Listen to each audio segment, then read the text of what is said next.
பத்திரிகையாளர்களின் பாதுகாப்பு தொடர்பாக பேசுவதற்கு சட்டசபையில் அனுமதி மறுக்கப்படுவதாக எதிர்க்கட்சித் தலைவர் எடப்பாடி பழனிசாமி தெரிவித்துள்ளார்.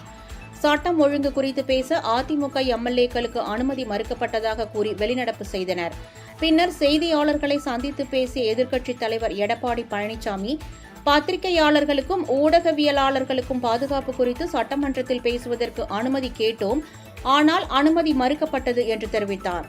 மேலும் பிரபல யூடியூபர் ஷவுக்கு சங்கர் வீட்டில் நடந்த கீழ்த்தரமான செயல் போன்று இதுவரை தமிழகத்தில் நடந்ததாக வரலாறு இல்லை என்றும், ஜனநாயகத்தின் மீது நம்பிக்கை உள்ள யாரும் இதை சகித்துக் கொள்ள மாட்டார்கள் என்று கூறினார்.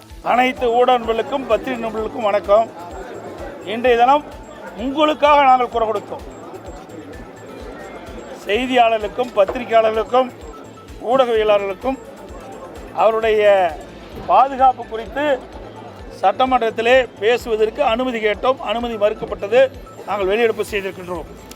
கிட்டத்தட்ட 10 நாட்களுக்கு முன்பு ஊடகவியலர் திரு ஷவுக்கு சங்கர் வீட்டில் 24/3/2025 அன்று காலை அவரது தாயார் அவர்கள் தனியாக வீட்டில் இருந்தபோது சுமார் 50 பேர் கொண்ட கும்பல் அத்துமீறி அவருடைய வீட்டின் கதவை உடைத்து உள்ளே நுழைந்து தாக்கல் நடத்தி அங்கு இருக்கின்ற பொருட்களை எடுத்து சென்றதுடன் அந்த பொருட்கள் பல பொருட்களை அடித்து நொறுக்கியிருக்கின்றார்கள்.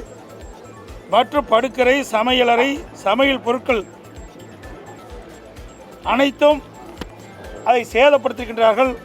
அதோடு வீட்டுக்குள் நுழைகின்ற பொழுதே அவள் எடுத்து வந்த அந்த மலத்தை வீட்டுக்குள் கொட்டியும் சாக்கடை தண்ணீரை ஊற்றியும் வீட்டை மிக மிக மோசமான முறையிலே, கொடுமையான முறையிலே இந்த செயல் செய்திருக்கின்றார்கள். அதை நாங்கள் வன்மையாக ஏற்கனவே கண்டித்திருக்கின்றோம். இப்படி கீழ்த்தரமான செயல் இதுவரை தமிழகத்திலே நடந்த வரலாறு இல்லை.